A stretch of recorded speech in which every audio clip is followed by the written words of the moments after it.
गिबियावनो साफ्रोमनिसिमबो आंनि गाहाम हामग्लायनायखौ बावहरग्रोनाय जाबाय। दिनै आं नोंसोरनि लागै मोननैसो गोनांथार रादाबफोर होगोन, नोंथांमोना मोजाङै खोनासंलांदो। बिटिआरनि आइएसपिएल सिजन 2022 नि फुटबल बादायलायनाय फाइनालआ फैगौ 23 अक्ट'बर रबिबार खालि बिटिआर बड'लेण्ड रिजन टीम आरो मिज'राम लाइट अट'नमास काउन्सिलनि गेजेराव जागोन।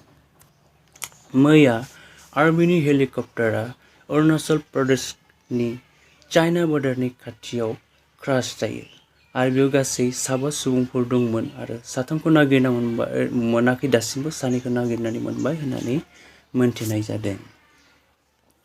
बिथांनि मुङा सोमश्री बर', बिथाङा उदालगुरि डिस्ट्रिक्ट माजबाटनि आरो बिथाङा दायो BA 3rd सेमिस्टाराव फरायगासिनो दङ।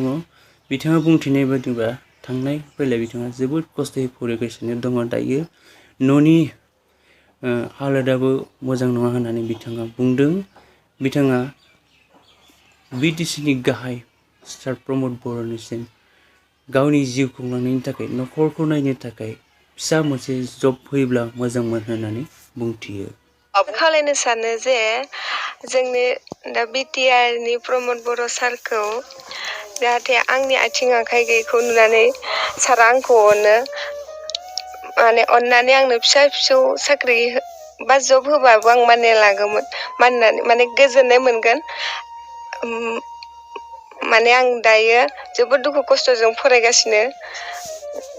आं दायो 3rd सेमिस्टाराव फरायगासिनो आरो जोंहानि न'खरनि अबस्थायाबो बारा मोजां नङा। अननानैहाय प्रमद बर' सारा आंखौ फिसा फिलु माने जबाव सोना होबाबो आं गोजोननाय मोनगौमोन आरो। आइ आफायाबो जोबोर खस्थ'यै माने आंखौ फोरोंगासिनो। न'खरनि अबस्थायाबो थिग नङा आरो आंनि फंबाय सासे आरो बिनानाव सासेयाबो फरायगासिनो। बिसोरनो माने आंनो हरगौ मानि इसोरनोबो माने हरनो हास'आ, बेखायनो न'आव एसे खस्थ' जादों आरो। बेंगालुरु एयारपर्टआव सासे आइजोआ सना लाबोनायाव हमजानो मोन्दों आरो बे सनानि बेसेना गासै 17.5 लाखनिमोन आरो बिथाङा बे सनाखौ ब्रानि सिङावनो लाना फैदों होननानै मिथिना मोननाय जादों। पान्जाबाव सासे पुलिस अफिसारा एक्सिडेन्टलि सासे मबाइल दखानिखौ गावथारदों आरो बेखौ CCTVनि गेजेरजों मोनहानाय जादों, नाथाय बे गावजानाया थैयाखै होननानै मिथिदों आरो बे अफिसारखौ दायो सासपेन्ड खालामबाय होननानै रादाब मोननाय जादों। PM मदि बिथाङा गभर्नमेन्ट स्कुलाव बेरायथिंदों आरो बिथाङा स्मार्ट क्लासनि बादै बुंथिदों आरो बेबायदि सावगारिखौ बिथाङा शेयार खालामदों आरो गभर्नमेन्ट स्कुलनि डेभेलपमेन्टनि बादै, मोजां जानायनि बादै बिथाङा बुंथिदों। बिहाराव गंगा रिभारनि खाथियाव थानाय न'आव गंसेया गबलांदों। खोनानाय बायदिब्ला बे न'आ दैमानि एसे गोजानाव दंमोन, नाथाय एसे खुरखायै दायो बे न'खौ लांबाय होननानै जों नुनो मोननाय जादों।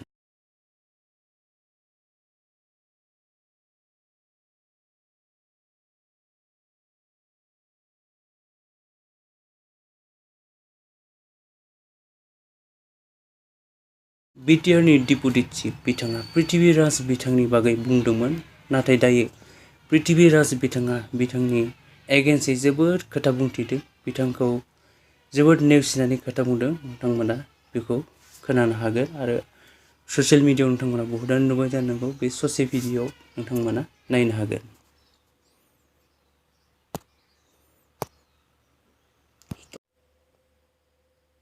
এটা কথা মনত ৰাখক গোবিন্দ বসুমতাৰী ডাঙৰীয়া, আপুনি মোৰ বিৰুদ্ধে কি কয় কওক, তাতে মোৰ ক'ব লগা নাই, কিন্তু আপোনাৰ চৰিত্ৰ মই আজি ফাদিল কৰিছো। ক'ব গ'লে বড়ো জাতিৰ জেলেৰী আংগাৰ, বড়ো জনগোষ্ঠীৰ যিমানখিনি প্ৰাক্তন NDFB আছে তেওঁলোককতো ঠগিলে। গোবিন্দ বসুমতাৰী ডাঙৰীয়াৰ মুখা খুলিব বিচাৰিছো। মই আজি গোবিন্দ বসুমতাৰী ডাঙৰীয়াৰ মুখা খুলিব বিচাৰিছো। ডাঙৰীয়াই 1% নহয়, 2% নহয়, সমূহ জনজাতীয় লোকৰ যিমান নন ট্ৰাইবেল জনগোষ্ঠী আছে তাৰ পৰা 60% লোকে অবৈধ বেদখলকাৰী বুলি প্ৰধানমন্ত্ৰী ডাঙৰীয়ালৈকে অভিযোগ পত্ৰ প্ৰেৰণ কৰিছিলে। ক্লিয়াৰিফিকেশ্যন দিয়াৰ পিছতো গোবিন্দ বসুমতাৰী ডাঙৰীয়াই কালি মাজত টপককে মানে আকাশৰ পৰা টপকি আহি সংবাদ মেল দিয়াৰ উদ্দেশ্যটো কি? বিভিন্ন সিন্ডিকেট ৰাজ, বিভিন্ন মানে ক'ব গ'লে দালাল ৰাজ বিটিডিত পুনৰাই আৰম্ভ হৈছে। আৰু দ্বিতীয় কথা, অসমীয়াত এটা কথা কয় যে বুঢ়া গৰুৰে হাল বোৱাব নোৱাৰি, আৰু বড়ো ভাষাত এটা কথা কয় যে মুচৌ বুঢ়াই যেন হাল খামানি বা হাল খেতিনি খামানি খৌ মাও যায়া।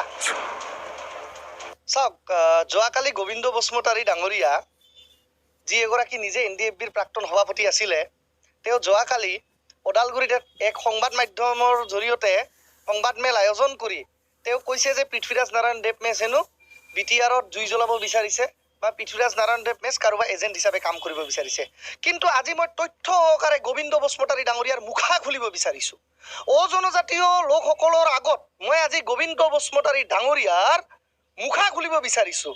এক সময়ৰ NDFBৰ প্ৰাক্তন সভাপতি, আজিৰ দিনৰ BTRৰ ডেপুটি চিফ গোবিন্দ বসুমতাৰী ডাঙৰীয়াই জনজাতীয় লোকসকলৰ বিষয়ে গোপনীয়তাৰে বা সিক্ৰেটলি কি কাম কৰিছিলে জনজাতীয় লোকসকলৰ বিৰুদ্ধে, সেয়া মই আজি তথ্য সহকাৰে ফাদিল কৰিব বিচাৰিছোঁ।